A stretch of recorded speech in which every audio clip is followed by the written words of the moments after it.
ನಮ್ಗೆ ಭಾಳ transport sir. ನಮ್ಮ ಕ್ಯಾನ್ಗಳಿಗೆ ಆಗ್ತಾರೆ, ಗಾಡಿಗಳು ಆಗ್ತಾರೆ ಸರ್. ನಮ್ಮ ಗಾಡಿ ಒಳಗೆ ಬೀಜ ಬಿತ್ತದ ಸರ್.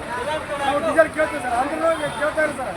ನಾವು ಏನು ಮಾಡೋದು ಸರ್? ರೈತರು ಸಾಯ್ಬೇಕಪ್ಪ, ಬೀಜ ಕೊಟ್ಬಿಡ್ರಲ್ಲ. ಯಾವ ಡಿ ಸಿ ಎಲ್ಲೇನ ತಿನ್ನೋದು ಅನ್ನ ರೈತ ಡಿ ಸಿ ಅನ್ನ ತಿನ್ನೋದಲ್ಲ. ಇದರಿಂದ ಮಾಡ್ತೀವಿ ಸರ್. ನಾವು ರೈತರು ವಿಚಾರಿಸ್ಕೊಂಡು ಸರ್ ಮಾರ್ಕೆಟ್ ಎಲ್ಲರೂ ತಿನ್ನೋದು ಅನ್ನನೇ. ಅದನ್ನ ರೈತರು ಇದ್ರೆ ಸರ್ ಎಲ್ಲ ಡಿ ಸಿ ಎಲ್ಲ ಸರ್ಕಾರ ಎಲ್ಲಿಂದ ಬರ್ತೀವಿ ಸರ್? ನಾವು ಡೀಸೆಲ್ ಗಾಡಿಗಳನ್ನೇ ಗಾಡಿಗಳಿಗೆ ಕಂಗಾಳಿದ್ದಂಗೆ ಮಂಚೆ ನನ್ನ ಆಯ್ತು ನನ್ನ ಅಲ್ಲ ನಮ್ಮ ತಿನ್ನಂಗಿವಿ ನಾವು ಎಲ್ಲ ಇದ್ಕೊಂಡೇ ಅನ್ನ ಹಾಕ್ತಾರೆ. ಇನ್ನೊಂದು ಕ್ಯಾನ್ ಕಂಗಾಳ ನಾವು ಏನು ಮಾಡೋದು ಸರ್? ಸಹಾಯಮ್ಮ ಬದುಕಮ್ಮ ಭಾಳ ಕಳಿಸ್ಕೊಳಕ್ಕೆ ಕ್ಯಾನ್ ಯಾಕೆ ಆಗ್ತದೆ? ನಿಮ್ಮ ಹೆಸರು? ನೀರಪ್ಪ ಸರ್. ನಾವು ಹೆಂಗೆ ಮಾಡಬೇಕು ಹೆಂಗಿಲ್ಲ ಹೆಂಗೆ ಈ ಕೆಲಸ ನಾವು ಮಾಡೋದು ಇದ್ರ ಮೇಲೆ ಬರ್ತೀವಿ. ಡೀಸೆಲ್ ಹಾಕ್ಲಿಲ್ಲ ಅಂದ್ರೆ ನಾವು ಏನು ಮಾಡ್ಬೇಕು ಸರ್? ಇಷ್ಟು ಇದು ಮಾಡಿದ್ರೆ ನಾವು ಹೆಂಗೆ ಇದು ಮಾಡ್ಬೇಕು ಹೇಳ್ರಿ? ನಾವು ನೋಡು ಇಲ್ಲಿ ರೈತರ ಕೆಲಸ ಮಾಡೋದು ನಾವು ಇದ್ರ ಮೇಲೆ ಬರ್ತೀವಿ. ನಮ್ಗೆ ಇದು ಡೀಸೆಲ್ ಇಲ್ಲ ಅಂದ್ರೆ ನಾವಿಲ್ಲ ಏನು ಮನೆಗೆ ಏನು ಉಣ್ಣಕ್ಕಿಲ್ಲ ಏನಿಲ್ಲ, ನಮ್ಗೆ ಏನೇನಿಲ್ಲ ಇಲ್ಲ.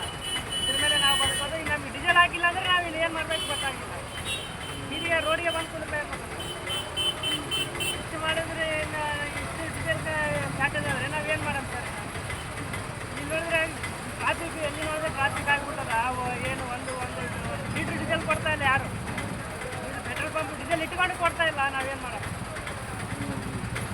ಏನಂತೀರಿ ಸರ್ಕಾರ ಏನು ಹೇಳಕ್ಕೆ ಬರ್ತೀರಿ? ಏನು ರೀ ಸೌಲಭ್ಯ ಮಾಡಿಕೊಡ್ಬೇಕಂತ ಕೇಳ್ಕೊಳ್ತೀವಿ ನೋಡಿರಿ. ಇಲ್ಲಾಂದ್ರೆ ನಾವು ಹೆಂಗೆ ಬದುಕಬೇಕು ರೀ? ಸೌಲಭ್ಯ ಇಲ್ಲಾಂದ್ರೆ ನಾವು ಹೆಂಗೆ ಬದುಕಬೇಕು? ಡೀಸೆಲ್ ಸೌಲಭ್ಯ ಇಲ್ಲಾಂದ್ರೆ ನಾವು ಬದುಕೋದು ಹೆಂಗೆ ರೀ? ನಾವು ಬದುಕೋದೇ ಇದ್ರ ಮೇಲೆ ಬದುಕ್ತೀವಿ. ಡೀಸೆಲ್ ರೇಟ್ ಏನು ಜಂಪ್ ಆಗಿದೆ? 1,015 ರೂಪಾಯಿ ದುಡ್ಕೊಂತೀವಿ. ಇದೇ ಇಲ್ಲಾಂದ್ರೆ ನಾವು ನಮ್ಮ ಹೆಣ್ಣು ಮಕ್ಕಳು ಹೆಂಗೆ ಬದುಕೋದು? ಸೌಲಭ್ಯ ಮಾಡಿಕೊಡ್ಬೇಕು. ಡೀಸೆಲ್ ಸೌಲಭ್ಯ ಇಲ್ಲಾಂದ್ರೆ ನಾವು ಹೆಂಗೆ ಮಾಡಬೇಕು? ಸೌಲಭ್ಯ ಇಲ್ಲಾಂದ್ರೆ ನಾವು ಹೆಂಗೆ ಮಾಡಬೇಕು? ನಿಮ್ಮ ಹೆಸರಣ್ಣ? ನಮ್ಮ ಕಾರ್ಯಕ್ರಮಗಳನ್ನ ನೀವು ನೋಡ್ತಾ ಇದ್ರೆ ನಮ್ಮ ಚಾನೆಲ್ ಅನ್ನ ಸಬ್ಸ್ಕ್ರೈಬ್ ಮಾಡಿ, ಪಕ್ಕದ ಬೆಲ್ ಐಕಾನ್ ಒತ್ತಿ ನಮ್ಮನ್ನ ಬೆಂಬಲಿಸಿ. ಹಾಗೆ ನಮ್ಮ ಕಾರ್ಯಕ್ರಮಗಳನ್ನ ಲೈಕ್ ಮಾಡಿ, ಕಮೆಂಟ್ ಮಾಡಿ, ಅದನ್ನ ಬೇರೆಯವರಿಗೂ ವಾಟ್ಸ್ಆಪ್ ಮೂಲಕ ಶೇರ್ ಮಾಡಿ. ನೀವು ಹೀಗೆ ಮಾಡಿದಾಗ ನಮ್ಮ ಚಾನೆಲ್ ಇನ್ನಷ್ಟು ಮತ್ತಷ್ಟು ಜನರಿಗೆ ತಲುಪಲು ನೀವು ನಮ್ಮೊಂದಿಗೆ ಸಹಕರಿಸಿದ ಹಾಗಾಗುತ್ತೆ. ಇದು ನೀವು ಯಾವುದೇ ಖರ್ಚಿಲ್ಲದೆ ಕೆಲವೇ ಸೆಕೆಂಡುಗಳಲ್ಲಿ ನೀಡಬಹುದಾದ ಸಹಕಾರ. ಧನ್ಯವಾದಗಳು.